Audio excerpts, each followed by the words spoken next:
श्रीमद् वाल्मीकि रामायण के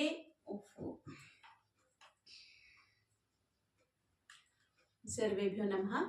श्रीमद् वाल्मीकि रामायण के अयोध्या कांड को हम देख रहे हैं।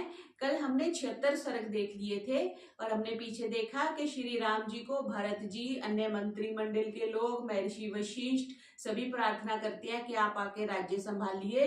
तो श्री राम कहते हैं कि नहीं, क्योंकि मेरे पिताजी की आज्ञा थी तो मैं यहाँ पर जंगल में रह के, वन में रह के पशु पक्षियों पर राज करूंगा और भरत तुम जाके अयोध्या का राज संभालो। तो कल हमने यहाँ तक देखा था। आज फिर राम जाबाली संवाद से हम प्रारंभ कर रहे हैं 77वें सर्ग से। ओम। आश्वास्यन्तं भरतं जाबाली ब्राह्मण उत्तम उवाच रामं धर्मज्ञं धर्मपेतमिदं वचः। जब श्री राम भरत को इस प्रकार समझा रहे थे तब जाबाली नामक एक श्रेष्ठ ब्राह्मण ने उनसे ये धर्म विरुद्ध वचन कहे। साधुकु राघव माभूते बुद्धिरेवं निरर्थिका प्राकृतस्य नरस्य आय बुद्धि मनस बिना। वाह महाराज वाह, आप तो श्रेष्ठ बुद्धि वाले ही नहीं अब तो मनस्वी भी हैं। साधारण अपठित मनुष्यों की भांति आपकी ऐसी निरर्थक बुद्धि नहीं होनी चाहिए। ऐसे ही वो ब्राह्मण बोल रहे हैं। कस्य पुरुषो बंधु की माप्यम कस्य केनचित् यदेको जायते जंतुरेक एव विनश्यति। भला तनिक सोचो तो सही, संसार में कौन किसका बंधु है और किसको किससे क्या लेना है। यह प्राणी अकेला ही जन्म लेता है और अकेला ही मृत्यु को प्राप्त होता है। तस्मात् माता पिता चेति राम सज्जेत यो नरः उन्मत्त इव स गयो नासित कष्टदि कस्यचित्। हे राम, जो व्यक्ति यह मेरी माता है, यह मेरे पिता है, ऐसा संबंध मानकर इनमें आसक्त होता है उसे पागल समझना चाहिए, क्योंकि वस्तुतः संसार में कोई किसी का नहीं है।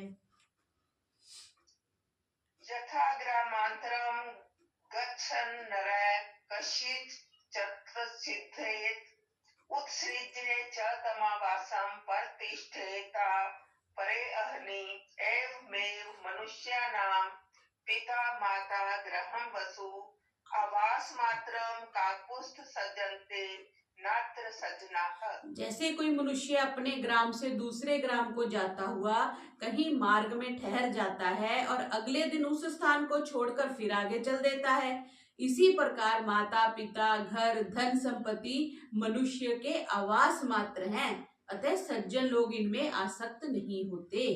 क्या बोला? जो माता पिता है, जो घर है, वो धन संपत्ति है, वो आवास है। जैसे हम आवास बदल लेते हैं ना, बचपन में कहीं रहते थे, विवाह के बाद कहीं रहने लगे, नौकरी कहीं लगी वहीं रहने लगे, फिर संन्यास ले लिया तो कहीं आश्रम में रहने लगे। जैसे आवास बदलते हैं और बड़ी सहजता से हम बदल लेते हैं, वैसे ही माता पिता, घर और धन संपत्ति मनुष्य के आवास मात्र हैं, अतः सज्जन लोग इनमें आसक्त नहीं होते। राज्यं परित्यज्य स नाहर्षि नरोत्तम आस्थातुं कापथं दुःखं विषमं बहुकंटकम्। हे नरोत्तम, पिता के समृद्ध राज्य को छोड़ इस कुमार्ग पर जो दुख देने वाला है, युवावस्था के अयोग्य और बहुविघ्नों से परिपूर्ण है, तुम्हें आरूढ़ होना योग्य नहीं है, यानी तुम्हें जंगल में रहना जो है वो ठीक नहीं है, ऐसा वो ब्राह्मण उनको कह रहे हैं। समृद्ध्याम अयोध्याम आत्मान भिषेच्य एकवेणीधरा हि त्वाम नगरी संप्रतीक्षते। अब तो तुम अयोध्या में चलकर अपना राज्याभिषेक कराओ, क्योंकि प्रोषित भर्तिका, जिसका पति प्रवास में गया हो ऐसी स्त्री की भांति अयोध्या नगरी आपकी प्रतीक्षा कर रही है। सताम बुद्धिम पुरस्कृत्य सर्वलोक निर्देशनीम राज्यं त्वं प्रतिगृहीष भरतेन प्रसादिता। सज्जनों की बुद्धि का आश्रय लेकर सर्व जन अनुमोदित भरत की प्रार्थना को स्वीकार करते हुए आप अयोध्या के राज्य को ग्रहण कीजिए। जाबालिस्तु वचः श्रुत्वा रामः सत्यवतां वरः उवाच परया भक्त्या सबुद्ध्या चावेपन्या। सत्य पराक्रमी श्री राम जाबाली की बातों को सुनकर उसके विरोध में अपनी अविचल बुद्धि से विचारे हुए वैदिक धर्म में श्रद्धा उत्पन्न करने वाले परम सूक्ष्म शास्त्रीय वचन इस प्रकार बोले। भवान में प्रियका मार्थम वचनम यदि होक्तवान अकार्यम कार्य संकष पथ्यम पथ्य समितम। आपने जो मुझे प्रसन्न करने के लिए जो बातें कही हैं वे कर्म रूप में परिणित करने में अयोग्य हैं, मतलब उनको कार्यान्वित नहीं किया जा सकता, उसको प्रैक्टिकली नहीं किया जा सकता जो आपने मुझे कहा है। और पथ्य के रूप में अपथ्य है। पथ्य मीन्स जिसको फॉलो किया जाना चाहिए, और अपथ्य जो फॉलो नहीं किया। अपथ्य भोजन में आता है, ये आयुर्वेदिक में टर्मिनोलॉजी आती है। पथ्य जो जैसे जो शुगर वाला मरीज है उसको क्या पथ्य, क्या उसको शुगर नहीं खानी चाहिए, ज्यादा अनाज नहीं लेना चाहिए, वो पथ्य हो गया। अपथ्य जो उसको भोजन नहीं लेना चाहिए, पथ्य जो उसको लेना चाहिए, जैसे अंकुरित लेना चाहिए, मोटा अनाज लेना चाहिए। तो ऐसे ही श्री राम कह रहे हैं कि तुम्हारे पथ्य के रूप में ये अपथ्य है, जो तुमने कहा है उसको फॉलो नहीं किया जा सकता।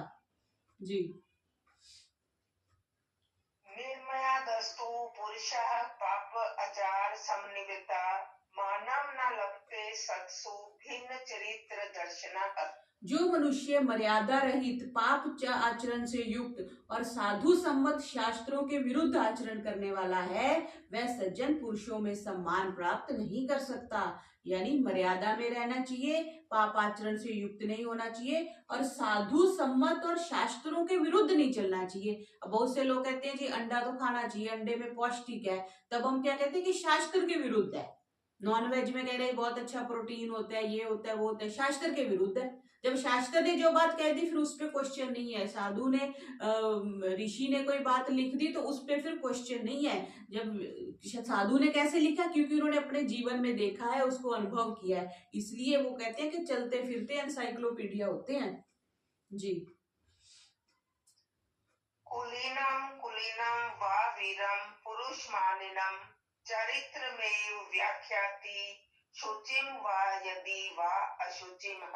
यह कुलीन है या अकुलीन, वीर है अथवा भीरु, पवित्र है अथवा अपवित्र, इस बात का निर्णय कौन करता है जी? चरित्र करता है। जिसका चरित्र अच्छा है उसी से पता चलता है कि ये कुलीन है या अकुलीन है, वीर है या भीरु मीन्स डरपोक है, पवित्र है या अपवित्र है। ओ अधर्मम धर्म वेशेन यदिमम लोक संकरम अभिपतस्य शुभम हित्वा क्रियाम विधि विवर्जिताम कश्चेत्यान पुरुषः कार्य कार्य विचक्षणा बहुमस्यन्ति मा लोके दुर्वृतम लोक दूषणम। लोगों में संकरता बढ़ाने वाले धर्म के वेश में आपके अधार्मिक उपदेश को यदि मैं मान लूं तो मैं शुभ कर्म को त्याग कर वेद विरुद्ध विधिहीन कर्म के करने के पाप का भागी बन जाऊंगा। और फिर कार्य कार्य को जानने वाला कौन ज्ञानी पुरुष लोक को दूषित करने वाला आचारहीन मुझको सम्मान की दृष्टि से देखेगा। यानी वेद विरुद्ध हो गया ना, पिता की आज्ञा का उल्लंघन जो करना हो गया वो वेद विरुद्ध हो गया, और विधिहीन कर्म करने से वो श्री राम जी बोल रहे हैं मैं पाप का भागी बन जाऊंगा। जी। कस्य यस्य मयहं वृतं केन वा स्वर्गमाप्नुयाम् अन्या वर्तमानो हि वृत्त्या हीन प्रतिज्ञा। यदि आपके आदेश अनुसार मैं सत्य प्रतिज्ञा पालनहीन वृत्ति का आचरण करूं तो फिर मैं ऐसा कौन सा आचरण रह जाएगा जिसके द्वारा मैं स्वर्ग को प्राप्त कर सकूंगा। अर्थात अगर मैं तुम्हारी कई बात को मतलब जंगल को छोड़ के अयोध्या में चला जाऊंगा तो मैं स्वर्ग की प्राप्ति नहीं कर पाऊंगा। काम वृत्तस्य स्वयं लोकः कृत्स्नः समुपवर्तते यद्वृता सन्ति राज अनस्ता दुर्वता सन्ति ही प्रजा। यदि आपके उपदेश अनुसार मैं स्वच्छंदचारी हो गया तो सारा संसार भी मेरा देखा देखी स्वेच्छाचारी हो जाएगा, जैसा राजा तथा प्रजा। तो श्री राम जी कह रहे हैं अगर मैं स्वेच्छाचारी मीन्स अपनी इच्छा से काम कर, जिसको मनमानी करना कह देते हैं, या जैसे आजकल के बच्चे बात नहीं सुनते, तो उस दृष्टि से कह रहे हैं कि अगर मैं ऐसा करूंगा तो सभी लोग ही स्वेच्छाचारी हो जाएंगे। क्यों? क्योंकि जैसा राजा आचरण करता है वैसे ही प्रजा आचरण करती है। जी। सत्यमेवा नृशंसं च राजवृतं सनातनं तस्मा असत्य आत्मकं राज्यं सत्य लोके प्रतिष्ठिता। सत्य और दयालुता दो गुण बताए, सत्य बोलना और दयालु होना, यह राजाओं के परंपरागत सदाचार है, इसलिए राज्य सत्य रूप ही कहलाता है। सत्य के आश्रय से ही सारा संसार टिका हुआ है। सत्य लोकः प्रतिष्ठिता, ये जो सारा लोक है ये उपनिषद में भी आता है कि सत्य पर ये धरती टिकी हुई है। अभी कहते हैं ना कि ये भूचाल आते हैं तब ये लोग बोलते हैं ना पापाचार बढ़ गया इसलिए कलयुग में ऐसी परिस्थितियां हो रही हैं, तो सत्य पर ही सारा संसार टिका हुआ है। ये देखो आपके पास प्रमाण आ गया। जी। ऋषयश्चैव देवाश्च सत्यमेव हि मेनिरे सत्यवादी हि लोके अस्मिन् परमं गच्छति क्षयम्। ऋषि और विद्वान लोग सत्य को ही उत्कृष्ट मानते हैं, क्योंकि सत्यवादी पुरुष ही इस संसार में अक्षय मीन्स परांत काल तक मोक्ष रूपी सुख को प्राप्त होते हैं। उत्थिजन्ते यथा सर्पाः अन्नरात मृतवादिना धर्मः सत्यं परोलोके मूलं स्वर्गस्य चोच्यते। मिथ्यावादी पुरुष से लोग वैसे ही डरते हैं जैसे सर्प से। जिसका पता चल जाए ना ये बंदा झूठ बोलता है तो उससे सब डरते हैं, क्योंकि पता नहीं वो किस क्षण कितना बड़ा झूठ बोल लेगा। क्यों? क्योंकि वो झूठ बोलने का अभ्यस्त हो गया होता है। तो कह रहे हैं मिथ्यावादी झूठ बोलने वाले व्यक्ति से लोग ऐसे ही डरते हैं जैसे कि सांप से। संसार में सत्य ही सबसे प्रधान धर्म माना गया है। स्वर्ग प्राप्ति का मूल साधन भी सत्य है। जो यक्ष और युधिष्ठिर संवाद आता है महाभारत से पहले आता है ना, जब वो जंगल में जाते हैं तो चारों भाइयों को तो यक्ष पूछता है, कुछ प्रश्न पूछता है, वो उत्तर नहीं देते तो वो उनको बेहोश कर देता है, मार देता भी आता है कई जगह पे। लेकिन युधिष्ठिर जी क्योंकि सहनशील थे, धैर्यशील थे, युधिष्ठिर जी जाते हैं तो उसको बोलते हैं यक्ष को कि हाँ मैं तुम्हारे प्रश्नों का उत्तर दूंगा। तो उसमें भी यही आता है कि जो सत्य है सारे स्वर्ग प्राप्ति का, सारे धर्म का मूल जो है वो सत्य है। जी। सत्यम ईश्वरो लोके सत्यम पदम आश्रिता सदा सत्यमूलानि सर्वाणि सत्य अनस्ति परम पदम। संसार में सत्य ही ईश्वर है, सत्य ही लक्ष्मी और धन धान्य का निवास है, सत्य ही सुख शांति एवं ऐश्वर्य का मूल है, और संसार में सत्य से बढ़कर और कोई वस्तु नहीं है।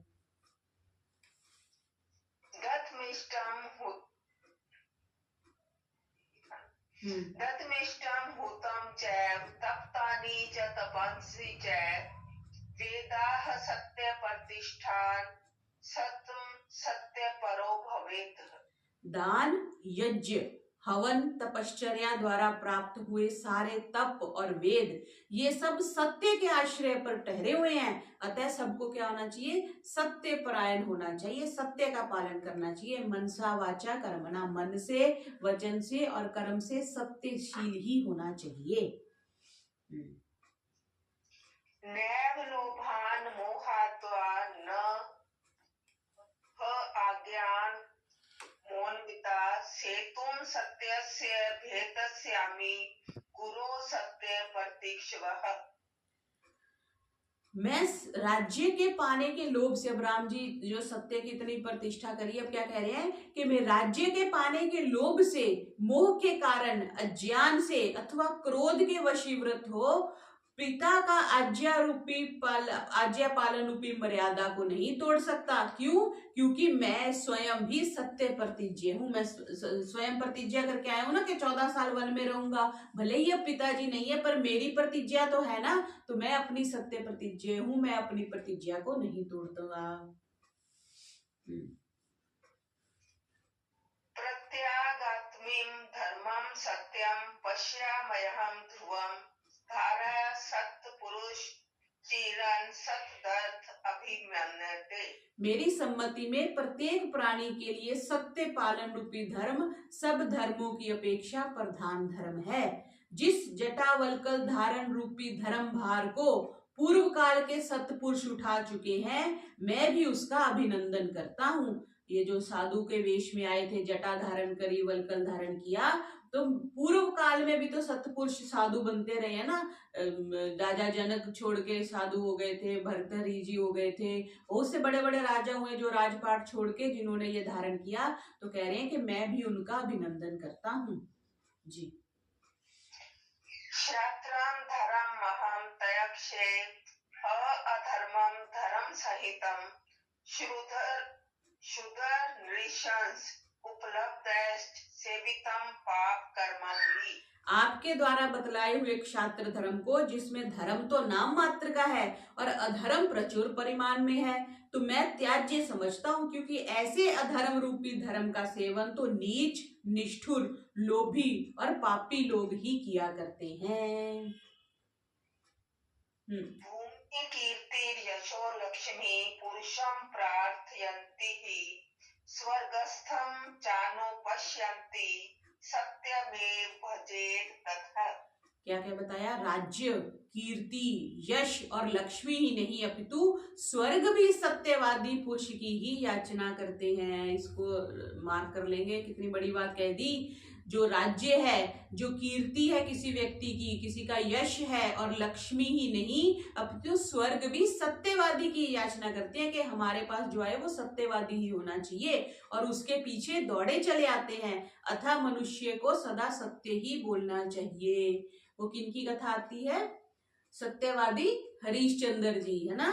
वो पत्नी चली गई, बेटे की मृत्यु हो गई, कितनी लेकिन उन्होंने सत्य का साथ नहीं छोड़ा, तो अंत में उनको पूरा राजपाट सब मिल गया। कथम ह्याम प्रतिज्ञाय वनवासमिमां गुरो भर्तस्य करिष्यामि वचो हित्वा गुरु उर्वचः। जब मैं पिताजी के समक्ष वनवास की प्रतिज्ञा कर चुका हूँ, तब उस प्रतिज्ञा को भंग कर मैं भाई भरत की बात कैसे मान सकता हूँ?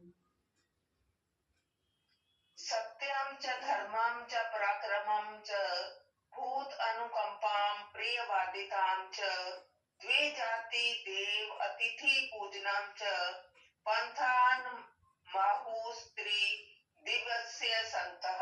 हे जाबाल, श्री राम जी बोल रहे हैं, हे जाबाली, सत्य भाषण, धर्म पालन, समय पर पराक्रम प्रदर्शन, प्राणी मात्र पर दया, मधुर भाषण, ब्राह्मण, विद्वान और अतिथियों का सत्कार, इन कर्मों को सज्जनों ने स्वर्ग यानी सुख और शांति का मार्ग बतलाया है। क्या क्या बोल दिया? सत्य भाषण सबसे पहले आ गया, धर्म का पालन करना, समय पर पराक्रम प्रदर्शन, प्राणी मात्र पर दया करनी, मधुर भाषण करना, ब्राह्मण, विद्वान और अतिथियों का सत्कार करना जी। धर्मे रता सत्पुरुष समेता तेजस्विनो दान गुण प्रधाना अहिंसका वीत मलाश्च लोके भवन्ति पूज्या मुन्य प्रधाना। जो सदा धर्म अनुष्ठान में तत्पर रहते हैं और जो सत्पुरुषों की संगति करने वाले हैं, वो कैसे हैं? वो तेजस्वी हैं। और जो दान देने में अग्रसर होते हैं, सभी काम बड़े बड़े करते हैं लेकिन दान नहीं दिया जाता। किसी से भी पूछो तो बड़े बड़े महल हैं लेकिन दान नहीं दे सकते। तो दान देने में जो अग्रसर होते हैं, जो गुण गरिमा से युक्त होते हैं और जो अहिंसक हैं, किसी की हिंसा नहीं करते, पाप रहित होते हैं, ऐसे मुनि लोग ही संसार में पूजनीय होते हैं। इति ब्रुवन्तं वचनं श्रोषं रामं महात्मा दीन सत्वम उवाच तथ्यं पुनरास्तिकं च सत्यं वचा सानुनयम च विप्रः। जब दैन्य रहित श्री राम ने क्रोध में भरकर जाबाली से ऐसे वचन कहे, तब जाबाली विनय युक्त हो यथार्थ सत्य सम्मत और आस्तिक वचन बोले। न नास्तिकानां वचनं ब्रवीम्यहम्, न नास्तिको अहं न च नास्ति किंचन, समीक्षय कालं पुनरस्ति कोऽप्यं, भवेय काले पुनरेव नास्तिकः। हे राम, मैं नास्तिकों जैसी बात नहीं कहता और ना ही मैं स्वयं नास्तिक हूँ। परलोक आदि कुछ भी नहीं है। मेरे कहने का ये भी अभिप्राय नहीं है। मैं तो समय के प्रभाव में पड़कर अथवा समय की स्थिति को देखकर आस्तिक और नास्तिक बन जाता हूँ। यथा मया नास्तिक वाकुदीरिता निवर्तनार्थं तव राम कारणात्, प्रसादन अर्थम च मया दीरितम्। हे राम, यह समय ऐसा ही था कि आपको वापिस लौटाने के लिए मुझे नास्तिक जैसे वचन कहने पड़े और अब आपको प्रसन्न करने के लिए आस्तिकपन की बात कह रहा हूँ। तो जाबाली बोलते हैं कि मैं तुम्हें वापिस लाने के लिए हमने ऐसी बात कही थी और अगर आप नहीं मान रहे तो मैं आस्तिक हो जाता हूँ। अब आगे 78वां सर्ग शुरू कर रहे हैं कि भरत का प्रायोपवेश और राम का आदेश। क्रुद्धम आज्ञाय रामं तु विशिष्टा प्रत्युवाच, जाबालिरपि जानीते लोकस्यास्य गता गतिम्। श्री राम को क्रुद्ध जानकर महर्षि वशिष्ठ ने कहा कि हे राम, जाबाली भी प्राणियों के आवागमन को जानते हैं। निर्वर्त्यक्तु मास्तु तवामेतद्वाक्यं ब्रवीत्, तद्ग्रहन् स्वकं राज्यम् अवेक्ष्य जगन्नृपः। आपको लौटाने के लिए ही इन्होंने इस प्रकार की बातें कही हैं। अतः हे नृप, आप इस राज्य को ग्रहण करें और संसार का पालन करें। पुरुषस्य जातस्य भवन्ति गुरुवस्त्राय, आचार्यश्चैव काकुस्थ पिता माता च राघव। हे रघुकुल शिरोमणि राम, इस संसार में उत्पन्न होने वाले मनुष्य के 3 गुरु होते हैं, पिता माता और आचार्य। पिता माता च राघव। जी। पिता होनम जन्यति पुरुषम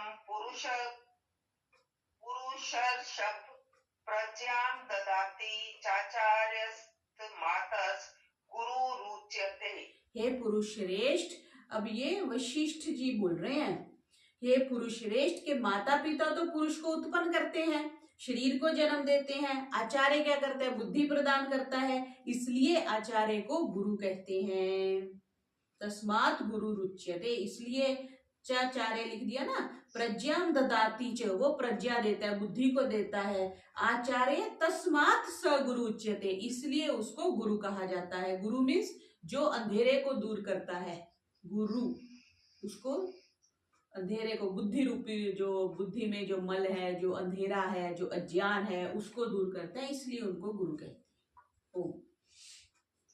सोऽहं ते पितुर आचार्यस्तव चैव परन्तप, मम त्वं वचनं कुर्वन्तर्वर्ते सतां गतिम्। हे परंतप, मैं तुम्हारा और तुम्हारे पिता दोनों का आचार्य हूँ। महर्षि वशिष्ठ क्या कह रहे हैं कि मैं तुम्हारा, श्री राम जी के भी गुरु थे और वो कुल गुरु थे उनके, तो दशरथ जी के भी थे, कि मैं तुम्हारा और तुम्हारे पिता दोनों का आचार्य हूँ। मेरे वचनों का पालन करते हुए तुम सज्जनों के मार्ग से कभी गिर नहीं सकते, ऐसा बोल रहे हैं।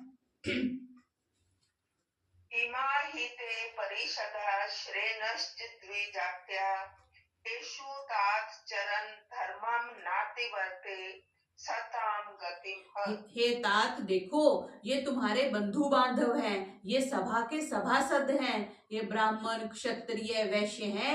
इनकी प्रार्थना पर राज्य स्वीकार करने से तुम सज्जनों के मार्ग से पतित नहीं होगे। तो महर्षि वशिष्ठ भी जैसे कहते हैं ना कि अंतिम जो प्रार्थना है वो महर्षि वशिष्ठ कर रहे हैं।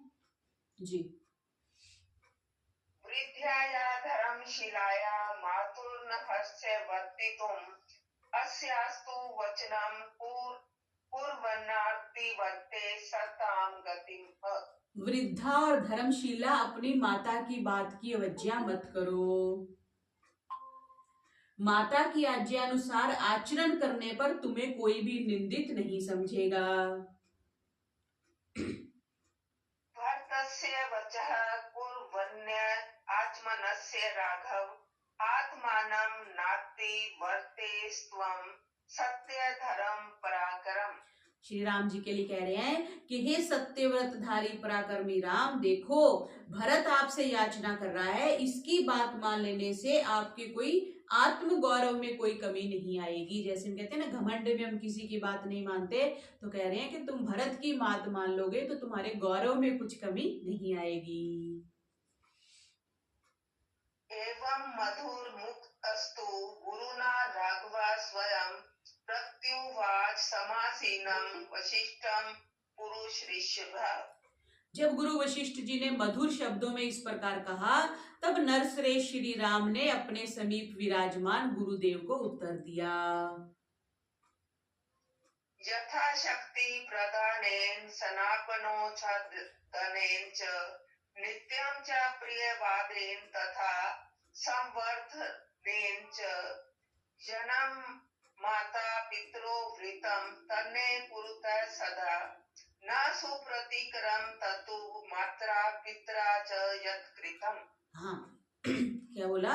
यथाशक्ति प्रादे, यथाशक्ति भोजन आदि देने से, स्नान और शयन आदि का प्रबंध करने से, मधुर भाषण बोलने से और सम्यक लालन पालन के द्वारा माता पिता अपने पुत्र पर जो उपकार करते हैं उसका प्रतिकार संतान किसी भी प्रकार नहीं कर सकती। यानी माता पिता के ऋण से हम कभी भी उऋण नहीं हो सकते। बहुत सी कथाएं आती है ना, पुत्र कोशिश करते हैं कि हाँ हम माता के ऋण से उऋण हो जाएंगे, तो कभी भी माता के ऋण से, और जिसने पालन पोषण किया हो, यहाँ पे ये बात है, ये बहुत जगह हमने देखी। देखो यहाँ पे क्या बात कही, यथाशक्ति भोजन आदि देने से, स्नान शयन आदि का प्रबंध करने से, मधुर भाषण, जन्म देना भी आवश्यक है और लालन पालन भी आवश्यक है।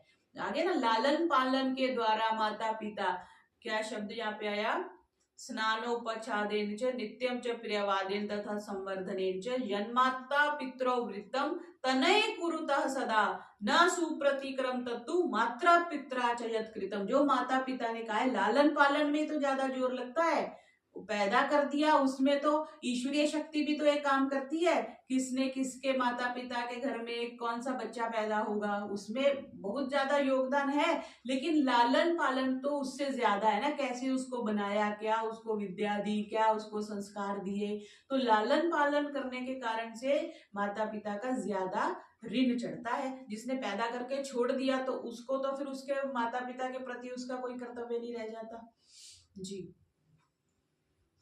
सहि राजा जनेता पिता दशरथो मम आज्ञातं यन्मया तस्या न तन्मिथ्या भविष्यति। महाराज दशरथ मुझे जन्म देने वाले मेरे पूज्य पिता थे, उन्होंने जो मुझे आज्ञा दी है वह मिथ्या नहीं हो सकती। श्री राम जी कह रहे हैं मेरे पिताजी ने जो मेरे को आज्ञा दे दी है मैं उसको मिथ्या नहीं कर सकता। जी। एव मुक्तवस्तु रामेण भरतः प्रयतन अंतरम उवाच परम उदारय सोतम परम दुर्मना। श्री राम जी के ऐसा कहने पर परम उदार भरत जी उदास होकर पास बैठे सुमंत्र से बोले। अब सबने अपनी अपनी पारी फेंक दी, श्री राम जी नहीं माने, तो फिर भरत जी किससे बोले, सुमंत्र से। सुमंत्र जो उनको उनके प्रिय मंत्री थे, क्या बोले, स्थंडिले शीघ्रं कुशानस्तर सारथे आर्य प्रत्य उपवेक्ष्यामि जावन में ना प्रसिद्धति। हे सारथे, तुम इस चबूतरे पर शीघ्र कुशा बिछा दो, मैं आर्य राम के प्रति तब तक सत्याग्रह करूंगा जब तक वे मेरे ऊपर प्रसन्न नहीं हो जाते। ऐसा कुशा बिछा करके करते हैं ना, कि कुशा बिछाने से वो पवित्र मानी जाती है। तो वहां पे और तो कोई दरी कालीन तो कुछ था ही नहीं, तो कह रहे हैं कि जैसे हम कहते हैं ना अनशन पे बैठ जाऊंगा, तो सत्याग्रह तो जैसे उन्होंने किया था, महात्मा गांधी ने भी किया था, और भी सत्याग्रह में सत्य का आग्रह करना, मेरी बात मानो, उसका मतलब है। तो भरत जी कह रहे हैं कि मैं सत्याग्रह करूंगा। जी। अनाहरो मेरा लोको धनहीनो यथा द्विज शेषे पुरस्ता उच्छ्यालाम यावन प्रति यास्ति। जब तक श्री राम मेरे साथ लौटकर अयोध्या नहीं चलेंगे तब तक मैं धनहीन ब्राह्मण की भांति, व्याख्या किसी करी, ब्राह्मण होते हैं जो बेचारे हमारे जैसे धनहीन ही होते हैं, धनहीन ब्राह्मण की भांति भोजन त्याग कर मुंह ढककर इस कुटी के द्वार पर पड़ा रहूंगा। सतु रामं वीक्षन्तं सुमंत्रं प्रेक्ष्य दुर्मना कुशा उत्तरं पुस्थापयेत् हुमा विवस्त्र स्वयं। जब सुमंत्र श्री राम के मुख की ओर उनकी अनुमति के लिए देखने लगे तब भरत जी उदास हो स्वयं ही कुशा बिछाकर श्री राम के सामने धरना देकर बैठ गए। तमुवाच महातेजा रामो राज ऋषि सत्तमः किम माम भरत पूर्वानम तात प्रत उपवेक्ष्यसि। भरत को इस प्रकार धरना देकर बैठे देख राज ऋषियों में श्रेष्ठ महातेजस्वी श्री राम ने भरत से कहा, हे भाई, मैंने कौन सा अकार्य किया है जो तुम मेरे विरुद्ध सत्याग्रह कर रहे हो। ब्राह्मणो योग पार्श्वेन नरान रोधुमि हासी न तु मूर्ख अभिषिक्ता नाम विधि प्रत उपवेशने। ब्राह्मण ही एक करवट से पड़ा हुआ धरना देकर लोगों को बुराई से रोक सकता है। देखो, ब्राह्मणों ही उपकर पार्श्वेन नरान रोधुम इरहासी, ब्राह्मण ही जो है वो एक करवट मीन्स एक ही स्थिति में बैठ करके धरना देकर लोगों को बुराई से रोक सकता है। मूर्धाभिषिक्त क्षत्रियों के लिए प्रायोपवेशन में सत्याग्रह का विधान नहीं है। देखो, ये बात भी आ गई, जो सत्याग्रह कर सकता है कौन कर सकता है, नहीं सिर्फ ब्राह्मण कर सकता है, क्षत्रिय सत्याग्रह नहीं कर सकता जी। उत्तिष्ठ नरश अर्दुल हितवैत दारुणम व्रतम पूर्व आत्मिता शिपर अयोध्याम याहि राघव। हे नरकेसरी, तुम इस कठोर व्रत को छोड़कर खड़े हो जाओ। रघुकुल शिरोमणि भारत, तुम यहाँ से शीघ्र ही अपनी श्रेष्ठ नगरी अयोध्या को चले जाओ। आसीन सत्वे भरत और जानपदम जनम उवाच सर्वथा प्रेक्ष किमार्यम नानो शासक। इस प्रकार धरना देकर बैठे हुए भरत अपने चारों ओर बैठे हुए पुरवासियों और जनवासियों की ओर देखकर बोले कि आप सब लोग आर्य राम को क्यों नहीं समझाते। जब हमारा बस तो नहीं चलता, फिर हम दूसरों की सहायता लेते हैं ना कि तुम पिताजी को समझाओ, तुम माताजी को समझाओ, तुम बड़े भाई को समझाओ। तो भरत दूसरों को कह रहे हैं क्या, महात्मानम और जान पदा जना काकुस्थम भिजाग्निमय सम्य वगदति राघव एषो अपि हि महाभागा पितुर्वचसि तिष्ठति अतएव न शक्ता समो व्याव्रतयितु मंजसा। तब पूर्ववासी और जनपदवासी भरत जी से कहने लगे कि हम लोग अच्छी प्रकार जानते हैं कि आप जो कुछ कह रहे हैं वो ठीक कह रहे हैं, परंतु क्या किया जाए, ये महाभाग श्री राम अपने पिता के आदेश पर दृढ़ हैं। हम लोग इन्हें वापिस लौटाने में अपने आप को असमर्थ पाते हैं। तेषाम् आज्ञाये वचनम रामो वचनम ब्रवीत उत्तिष्ठ त्वं महाबाहो मां च स्पर्श तथोदकम्। उन सब लोगों ने इन वचनों को सुनकर श्री राम बोले, हे महाबाहो, अब उठो, क्षत्रियों के अयोग्य जो सत्याग्रह तुम कर रहे हो, इस कार्य का प्रायश्चित करने के लिए आचमन कर मुझे स्पर्श करो, यानी आगे विवाद ना बढ़ाने का संकल्प लो। जैसे हम कोई रूठ जाता है तो उसको कहते हैं ना हाथ मिलाओ, गले मिलो, तो ऐसे कह रहे हैं कि तुम आचमन कर लो, मीन्स उसको छोड़ दो, जल ले लो और मुझे स्पर्श करो। अथ उत्थाय जलम स्पर्शत्वा भरतो वाक्यं ब्रवीत श्रृण्वन्तु मे परिषदो मंत्रिणा श्रेण्यस्तथा। यह बात सुनकर भरत जी ने उठकर जल का स्पर्श किया और बोले, हे सभा के सभासदों, हे पुरजनों, हे क्षत्रिय और वैश्यों, मेरी बात सुनो। न याचे पितरम राज्यम न अनुशासनामि मातरम आर्यम परम धर्मज्ञम नान उजानामि राघवम। ना तो मैंने पिताजी से राज्य मांगा, ना ही माताजी से इस प्रकार का कोई परामर्श किया था, और ना ही परम धर्मात्मा श्री राम के वनवास के लिए सम्मति दी थी। तो अपने को अपना पक्ष भरत जी स्पष्ट कर रहे हैं। यदि त्वश्यं वस्तव्यं कर्तव्यं च पितुर्वचः अहमेव निवस्यामि चतुर्दश समावने। और यदि पिताजी की आज्ञा अनुसार वनवास करना आवश्यक ही है, तो मैं श्री राम के प्रतिनिधि के रूप में 14 वर्ष तक वन में रहूंगा। धर्मात्मा तस्य तथ्येन भ्रातुर्वाक्येन विस्मिता उवाच रामा संप्रेक्ष्य पूर्वजानपदं जनम। धर्मात्मा राम भरत जी के इन सत्य वचनों को सुनकर अति विस्मित हुए।